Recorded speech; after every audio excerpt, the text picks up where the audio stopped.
परमेश्वर ने नूह और उसके पुत्रों को आशीष दी और उनसे कहा, फूलो फलो और बढ़ो और पृथ्वी में भर जाओ। मेरा नाम है श्याम और मैं आपका स्वागत करता हूं होप चैनल हिंदी के माध्यम से वचनों की इस श्रृंखला में, जिसका शीर्षक है विश्राम। और आज हम देखेंगे कि नूह के जीवन के अंदर विश्राम की दोबारा से वाचा बांधी गई और परमेश्वर ने नूह के साथ कितनी खूबसूरती के साथ इन वचनों को उसके जीवन में दिया, जिस तरीके से आपके सामने पढ़ा गया उत्पत्ति की पुस्तक उसका 9वां अध्याय और पहले वचन में। आइए हम प्रार्थना करें। स्वर्गीय ईश्वर खुदावन, आपका शुक्रिया अदा करते हैं इन अच्छे पलों के लिए, शुक्रिया अदा करते हैं इस समय इन वचनों के लिए जो हमारे जीवनों के लिए है, जो हमारे मेरे परमेश्वर उस अनंत जीवन के लिए है जो तूने हमें इस पवित्र शास्त्र बाइबल के रूप में दिए हैं, ताकि प्रभु हम इसके पीछे चले, माने और अपने जीवनों को आशीषित पाएं और परमेश्वर आने वाला समय हमारे जीवनों के लिए एक बहुत बड़ी मेरे पिताजी उद्धार का कारण बन सके। प्रभु यीशु मसीह के नाम से मांगते हैं, आमीन। मेरे बहन भाइयों, मैं आज आपसे जो वचन से बात करना चाहता हूं वो एक बहुत महत्वपूर्ण वचन है, वो गंभीरता के वचन है और वो वचन है जो हमें बताते हैं कि किस तरीके से परमेश्वर ने इस संसार को नष्ट किया पानी के द्वारा। वचन कहता है उत्पत्ति की पुस्तक the book of Genesis chapter 7 and verse 22 और 22वें अध्याय 7वें वचन के कहता है, जो जो स्थल पर थे उनमें से जितनों के नतनों में जीवन का श्वास था सब मर मिटे। ये उस समय का दृश्य है जब जल प्रलय आया। ये उस समय का दृश्य है जब परमेश्वर के वचनों को उन्होंने नकार दिया, परमेश्वर को नकार दिया। और क्या हुआ? जब जल प्रलय आया तो हर एक जन को यहां पाते हैं सब मर मिटे। वचन 23वां कहता है, और क्या मनुष्य, क्या पशु, क्या रेंगने वाले जंतु और आकाश के पक्षी जो जो भूमि पर थे सब पृथ्वी पर से मिट गए, केवल नूह और जितने उसके संग जहाज में थे वे ही बच गए। वचन कहता है कि और जल प्रलय पृथ्वी पर, जो जल है वो पृथ्वी पर 150 दिन तक प्रबल रहा। मेरे अजीजों, मेरी बहन और भाइयों, यहां पर ध्यान दें इस वचन को। वचन कहता है कौन बचा? केवल नूह और उसका परिवार, जो उसके साथ जीव जंतु वो ही बचे और कोई नहीं बचा। सब खत्म हो गया, चारों तरफ लाशें ही लाशें। मेरे बहन भाइयों, आज के समय में हम इसको देख सकते हैं कि किस तरीके से आज आप न्यूज चैनल उठा के देख लीजिए, आप पेपर पढ़ लीजिए, आप कोई भी ऐसी चीज देख लीजिए, आपके पास मोबाइल है, आप उसमें न्यूज देखिए, लाशें पड़ी हुई है, उनका कोई उठाने वाला नहीं है। इस महामारी के दौर में लाशें तैर रही हैं पानी पर। इस महामारी के दौर पर लोग तड़प रहे हैं, मर रहे हैं। क्यों? क्योंकि मनुष्य परमेश्वर के प्रेम से अलग होता जा रहा है। उस समय भी लोगों ने परमेश्वर को नकारा और नकारने का जो उनको फल मिला वो ये था, जो नकारने का उनके सामने रिजल्ट आया वो ये था कि मनुष्य की लाशें उस समय चारों तरफ फैल गई। देखा जाता है कि किस तरीके से हर एक जन मर मिटा, लेकिन कौन बचा रहा? नूह बचा रहा। और वो क्यों बचा रहा? वो इसलिए बचा रहा क्योंकि नूह परमेश्वर के साथ साथ चलता था। आज हम इस वचन में देखेंगे कि किस तरीके से नूह के साथ दोबारा परमेश्वर ने वाचा बांधी, किस तरीके से परमेश्वर ने जो अधिकार आदम को दिया वही अधिकार अब परमेश्वर किस तरीके से नूह को दे रहा है। मैं आपके सामने वचन पढ़ना चाहता हूं, उत्पत्ति की पुस्तक 8वां अध्याय और इसके 20वें वचन में आप इसको ध्यान दे सकते हैं। आप इस वचन के ऊपर चिंतन मनन कर सकते हैं। The book of Genesis chapter 8 and verse 22 हम आगे देखेंगे। वचन कहता है, तब नूह ने यहोवा के लिए एक वेदी बनाई और सब शुद्ध पशुओं और सब शुद्ध पक्षियों में से कुछ कुछ लेकर वेदी पर होम बलि चढ़ाया। याद रखें मेरे बहन भाइयों, यहां पर नूह ने एक वेदी बनाई, यहां पर नूह ने एक स्थान बनाया जिस पर जब नूह जहाज से बाहर आया, जब वो धरती पर आया, उसने पैर रखे उस परमेश्वर का धन्यवाद करने के लिए कि वो जीवित है। उसने एक वेदी बनाई, वेदी बनाकर उसने शुद्ध पशु पक्षी लिए और कुछ कुछ को ले जाकर उसने वहां पर बलिदान चढ़ाया। और जब बलिदान चढ़ाया तो ध्यान रखें, वचन कहता है यहाँ पर 21वें वचन में, इस पर यहोवा ने सुखदायक सुगंध पाकर सोचा। जब वो सुगंध उसके पास बलि की गई, उसने सुगंध से परमेश्वर क्या सोचता है, मनुष्य के कारण फिर कभी पृथ्वी को शाप ना दूंगा। मेरे अजीजों याद रखें, मैं आपको शुरुआत में लेके जाना चाहता हूं दोबारा से। वचन कहता है कि आदि में परमेश्वर ने आकाश और पृथ्वी की सृष्टि की। पृथ्वी बेडौल थी, सुनसान थी और गहरा जल था और जल के ऊपर अंधियारा था तथा परमेश्वर का आत्मा उस जल के ऊपर मंडराता था। याद रखें, ये परमेश्वर जो है आदि में सबसे पहले पृथ्वी बनाई और यहां कह रहा है कि मैं मनुष्य के कारण इस पृथ्वी को अब क्या नहीं दूंगा, अब इस पृथ्वी को शाप नहीं दूंगा। क्यों नहीं दूंगा? वचन कहता है, यद्यपि मनुष्य के मन में बचपन से जो कुछ उत्पन्न होता है वह बुरा ही होता है। हम बचपन से देख लें, जब भी बढ़ने शुरू होते हैं, मैं जानता हूं हम सब अपने जीवनों के अंदर अगर हम झांके, हम सब जितने भी इस वचन को सुन रहे हैं, ध्यान रखें और अब थोड़ा सा पीछे चले जाएं। क्या कभी हमारे माँ बाप ने या किसी के माँ बाप ने ये सोचा है कि उसके बच्चे बुरा सोचे, बुरा देखे, बुरे ख्यालों में रहें? नहीं। लेकिन मनुष्य की प्रवृत्ति क्या है? सोच कैसे बदल जाती है, विचार कैसे बदल जाते हैं? क्योंकि ये मनुष्य की प्रवृत्ति कहां से आई? एक विश्राम खोने से। दोबारा मैं लेके जाना चाहता हूं आदम के पास। आदम का एक कहने ना मानने के कारण कितना कुछ आप देख रहे हैं बदलाव हो गया, कितना कुछ आप देख रहे हैं बदल गया और इस धरती के ऊपर किस तरीके से श्राप उतरे। और अभी हमने पिछले वचन में देखा कि किस तरीके से परमेश्वर ने इस धरती को तबाह कर दिया, पानी के द्वारा खत्म कर दिया। लेकिन यहां पर परमेश्वर कहता है, अब मैं मनुष्य के कारण इस पृथ्वी को श्राप नहीं दूंगा। क्यों? क्योंकि मनुष्य के मन में जो भी आता है बचपन से, वो क्या आता है? बुरा ही आता है। सोच विचार देख लीजिए। कभी कोई माँ बाप नहीं चाहेगा कि उसका बेटा या उसकी बेटी या उसके घर का कोई शख्स चोरी करे, हत्या करे या कोई ऐसा बड़ा कार्य करे जिसके कारण उनको शर्मसार होना पड़े।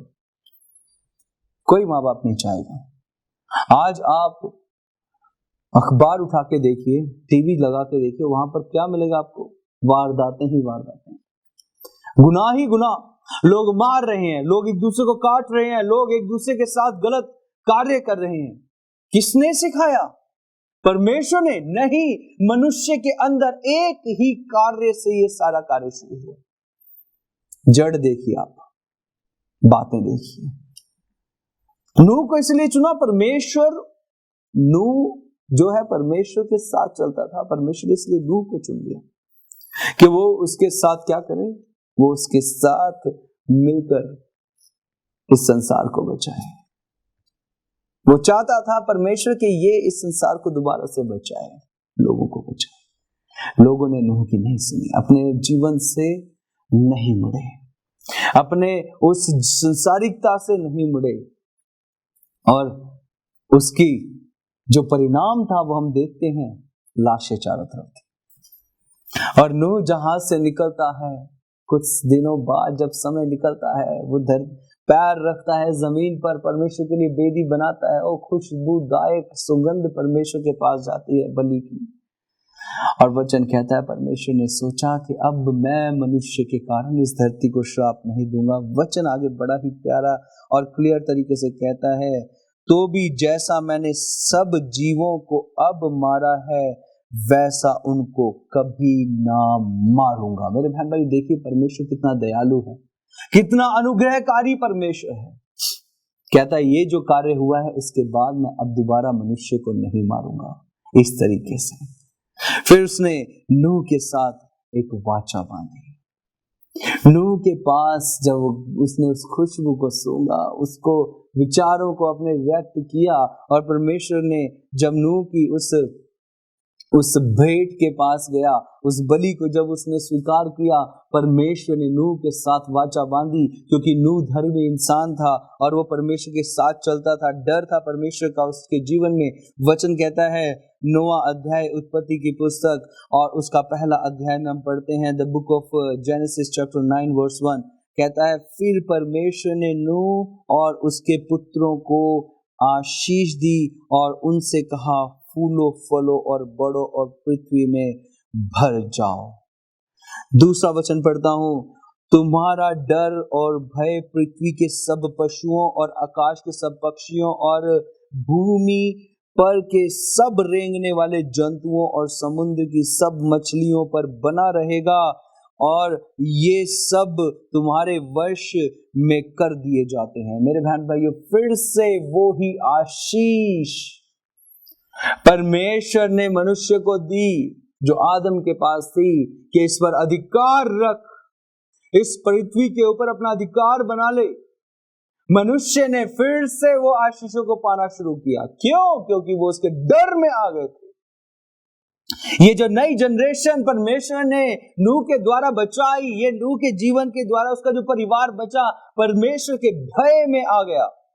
उसने जब देखा कि ऐसा कभी कोई समय नहीं था कि कभी बारिश हुई हो। वचन साफ कहता है, नूह के समय से पहले बारिश नहीं हुई, ओस आती थी और जमीन सींच जाती थी।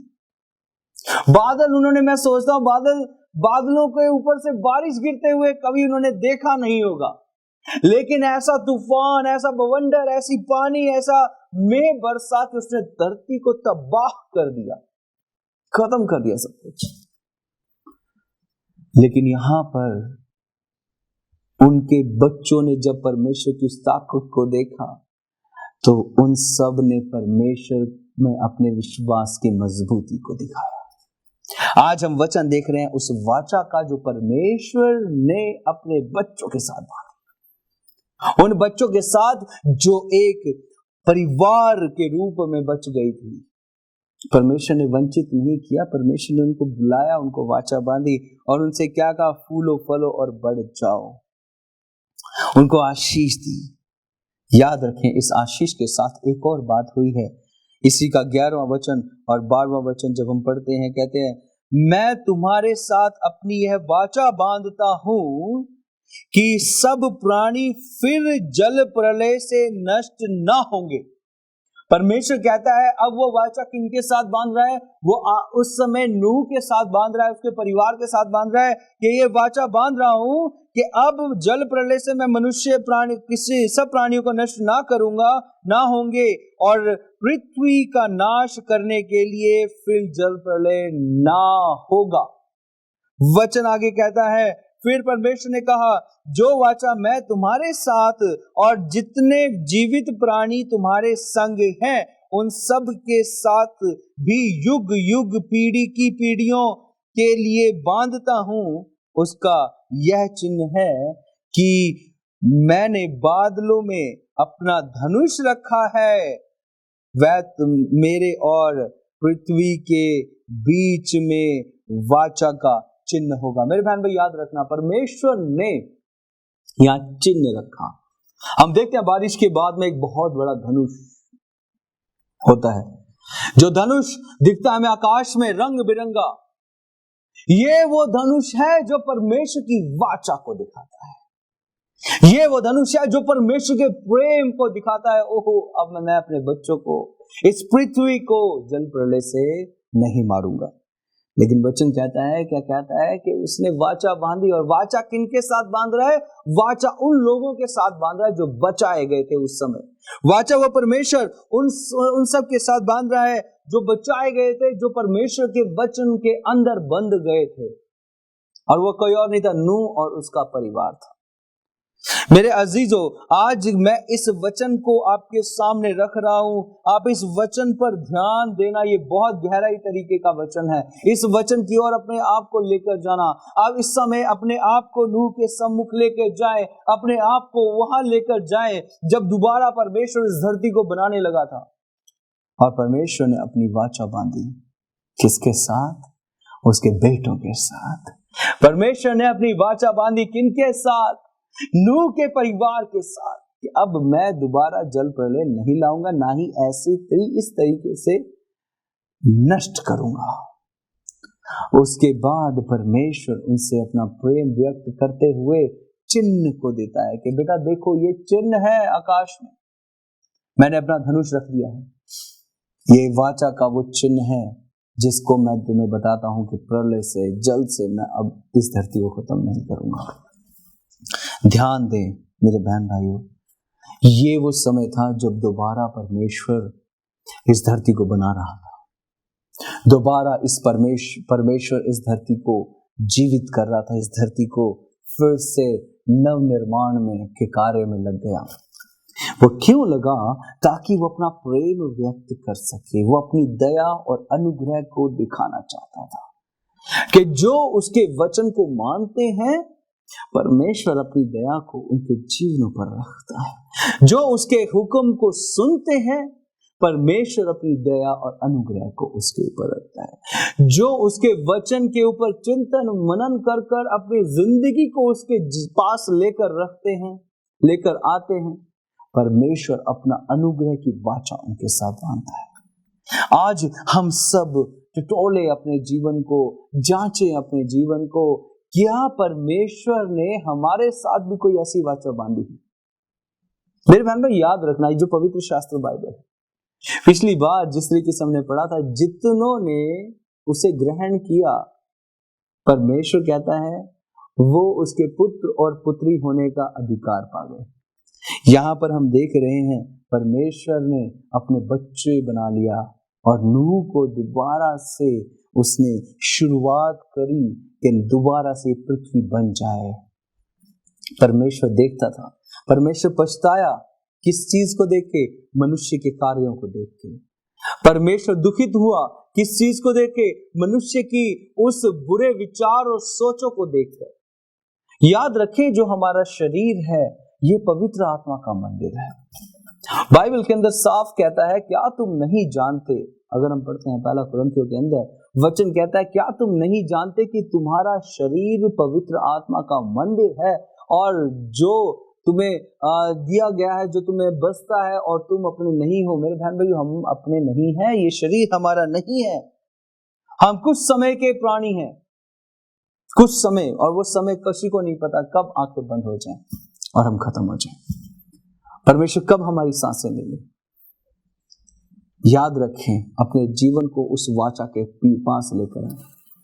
परमेश्वर कहता है, क्यों वो वाचा ओरली दी गई उस समय में, उनको बताई गई, मुख से बताई गई, परमेश्वर पर विश्वास करो, और उन्होंने विश्वास किया। परमेश्वर के साथ चलो, वो चले। हनोक परमेश्वर के साथ चले, परमेश्वर ने उसको उठा लिया। नूह परमेश्वर के साथ चला, लेकिन नूह के साथ उसका परिवार भी परमेश्वर के साथ चला, और देखिए वो बच गया, वो घराना बच गया। परमेश्वर ने उन बच्चों को आशीष दी और परमेश्वर ने उन बच्चों को कहा कि तुम क्या करना, तुम इस वाचा को हमेशा अपने साथ रखना। लेकिन यहाँ पर एक बहुत बड़ी बात जो आती है, वो आती है गुनाहों के बारे में भी। परमेश्वर कहता है कि किसी का गुनाह, किसी के साथ कोई ऐसा गुनाह मत करना। वचन एक बहुत प्यारा वचन है, अगर आप पढ़ें उत्पत्ति की पुस्तक 9 अध्याय उसका 6 वचन, जो कोई मनुष्य का लहू बहाएगा उसका लहू मनुष्य ही से बहाया जाएगा, क्योंकि परमेश्वर ने मनुष्य को अपने स्वरूप के अनुसार बनाया है। ध्यान देने वाली बात है, परमेश्वर यहाँ अपनी जो शिक्षा है वो दे रहा है। हम सब उस परमेश्वर के द्वारा बनाए गए हैं। हम सबको परमेश्वर ने अपने समानता में बनाया है। क्यों? क्योंकि हम इस धरती पर रहकर, इस खूबसूरत संसार, इस पृथ्वी पर रहकर उस परमेश्वर की बड़ाई कर सकें, उस परमेश्वर की महिमा कर सकें। आप अपने जीवन के अंदर परमेश्वर की महत्वपूर्ण एक चीज की तरफ ध्यान दें कि आप क्यों इस धरती पर हैं। ये सवाल मेरा हर किसी से है। क्यों आप इस धरती पर पैदा हुए हैं?